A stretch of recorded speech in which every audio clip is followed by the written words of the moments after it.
رسول کریم صلی اللہ تعالی علیہ وسلم نے اپنی نگاہ نبوت سے کتنوں کو ان کے دلوں کو پاک کیا ہے. کئی ایسے لوگ حضور پاک صلی اللہ علیہ وسلم کی بارگاہ میں حاضر ہوئے جن کے پچھلے زمانے کو ہم آج ذکر نہیں کر سکتے. عزیزان گرامی، مجھے آج اس بات کا شدید احساس ہے کہ ہم اپنی روایات بھول گئے. ماضی کی جتنی بھی ہمارے روایات تھے ہم بھول گئے. خاص طور پر ہندوستانی مسلمانوں کو تو ایسا نہیں ہونا چاہیے جو آج ہم چل رہے ہیں. کیوں جانتے ہیں آپ؟ ہندوستان میں جو اسلام آیا ہے یہ صوفیہ اکرام سے آیا ہے. صوفیہ اکرام کا اس میں بڑا کردار رہا ہے. دیکھیں کئی جگہ پر تبلیغ اسلام الگ الگ انداز سے پہنچی. میں مانتا ہوں کہ اسلام ہندوستان میں صحابہ کے دور میں ہی آ چکا تھا، حضور اکرم صلی اللہ تعالی علیہ وسلم کی حیات ظاہری میں ہی آ چکا تھا، لیکن اتنا پھیلا نہیں تھا، چند جگہوں پر تھا. لیکن کثرت سے جو پھیلا ہے وہ صوفیہ اکرام کے ذریعے سے. سلطان الہند سرکار غریب نواز رضی اللہ تعالی، خواجہ قطب الدین بختیار کاکی رضی اللہ تعالی، محبوب الہی نظام الدین اولیاء ہے، حضرت خواجہ علاء الدین صابر کلیری رحمۃ اللہ تعالی، مخدومان مارارا، مخدومان کچوچھا، مخدوم علاء الدین پنڈوی، مخدوم جہانگیر اشرف سمنانی رضی اللہ تعالیٰ عنہم اجمعین، مخدوم جہانیہ جہاں گشت حضرت شاہ عالم قطب عالم. یہ وہ اولیاء کاملین ہیں جو تصوف کے راستے سے اسلام ہندوستان میں لائے. اب یہاں ان کا طریقہ کار کیا ہوتا تھا جانتے ہیں آپ؟ دیکھیں ہم بہت چینج ہو چکے. آج ہم جو ہے صرف چھلکوں پر رہ گئے اور مغز کو چھوڑ دیا. ہم نے چھلکے ہمارے پاس رہ گئے اور مغز کو چھوڑ دیا. ہم آج جلسے اور تقریروں میں ہیں، لیکن یہ تقریریں کس لیے ہوتی تھی جانتے ہیں آپ؟ ایک بھولے بھٹکے بندے کو قریب کر کے سمجھا کر کے اس کو ذکر الہی کی طرف لانے کے لیے تقریر ہوتی تھی. ابھی جیسے اس سنت پر ادا کرنے کے لیے میں کھڑا ہوں، ابھی ہمارے ذکر کی مجلس ہونا ہے، میں اس ذکر کی مجلس کے تک آپ کو پہنچانے کے لیے بیان کر رہا ہوں. تو صوفیہ اکرام کے جو بیانات ہوتے تھے اسی لیے ہوتے تھے. اب بیانات رہ گئے، ذکر ختم ہو گیا. تصوف کی روح تھی وہ غائب کر دی. خانقاہیں ہیں آج بھی، خانقاہوں میں سے یہ سارے ریت رواج ختم کر دیے گئے، کیونکہ بہت سارے خانقاہ الا ماشاءاللہ، سب کی بات نہیں کرتا ہوں، اب خامخواہ ہو گئے ہیں. پیر پیر بنے ہوئے ہیں، منگل بنے ہوئے ہیں.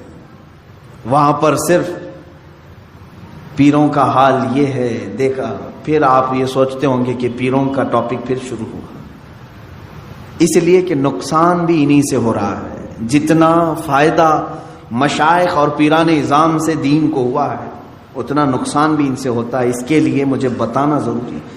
اگر ایک ڈاکٹر کسی مریض کا علاج کرتا ہے اور دوسرا ڈاکٹر مریض کو موت کے گھاٹ اتارتا ہے تو مجھے بولنا ضروری ہے کہ یہ ڈاکٹر موت کا کنواں بن جائے گا، یہ ڈاکٹر تیری صحت کا طبیب ہے. اسی طرح سے میں اس ٹاپک پر گفتگو کرتا ہوں میرے عزیزو، ورنہ مجھے پرسنلی کسی بھی پیر سے اس طرح کی الرجی نہیں ہے کہ میں اس کو بار بار یہاں پر لاؤں. جو پیر ہے نہیں ہم تو اس کو خاطر میں لاتے بھی نہیں. لیکن جو لباس اوڑھا جاتا ہے اس کے لیے میں کہتا ہوں سب جگہ اکثر خانقاہوں میں لینا بینک ہے اور جو آئے وہ سب وہاں جمع کرے، اس کے علاوہ کچھ بھی نہیں. سب ان کا سارا مال دولت ساری چیزیں اس پر قبضہ کر کے سانپ کی طرح کنڈلی مار کر بیٹھ جائے، یہ پیر ہے. آؤ میں تمہیں بتاؤں، مارہرہ مطہرہ میں اعلیٰ حضرت جہاں سے بیعت ہوئے تھے 12 سال تک مجاہدہ کراتے تھے خانقاہ میں رکھ کر کے، تب خلافت دیتے تھے. 10 سال 11 سال 12 سال اور الگ الگ انداز کے ذکر کرائے جاتے تھے. ان کو پیاسا رکھا جاتا تھا، بھوکا رکھا جاتا، اور اگر کوئی یہ برداشت نہ کرے تو اسے کہتے تھے خدا حافظ آپ جائیے، اس راستے کے آپ مسافر نہیں.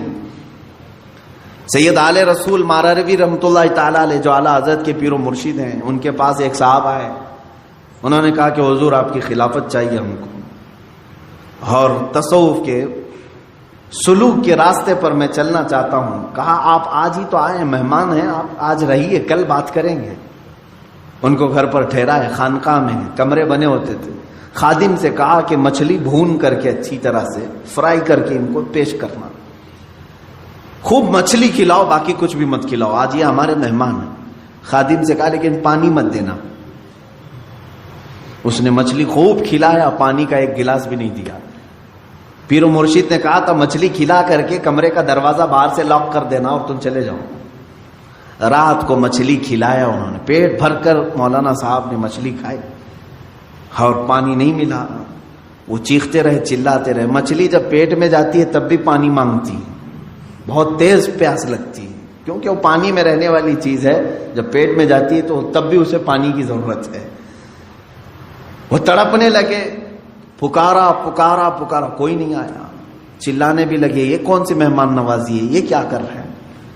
تو بیچارے رات بھر اسی طرح پیاس کی شدت میں تڑپتے رہے۔ صبح ہو گئی، پارا گرم تھا۔ صبح کے وقت خادم نے دروازہ کیا کھولا کہ اس پر حملہ کر دیا۔ کہا کہ یہ بھی کوئی مہمان نوازی ہے، یہاں پر لا کر کے مچھلی کھلایا، پانی نہیں دیا، میں رات بھر تڑپتا رہا، کہاں ہے حضرت تمہارے؟ حضور بیٹھے ہوئے تھے، سید آل رسول رحمۃ اللہ علیہ، وہ چیختے چلاتے ہوئے آئے، کہا کہ یہ کیسی بدتمیزی ہے ہمارے ساتھ، آپ نے ہمارے ساتھ ایسا کیا۔ بس حضرت نے فرمایا نرم ہو جائیں، نرم ہو جائیں، آپ بیٹھ جائیں۔ اس کے بعد ان کو پانی پلایا گیا، ان کو نذرانہ دے کر کے حضرت نے کہا کہ ٹھیک ہے اب آپ جا سکتے ہیں، آپ جا سکتے ہیں۔ انہوں نے کہا یہ کل رات کیا ہوا؟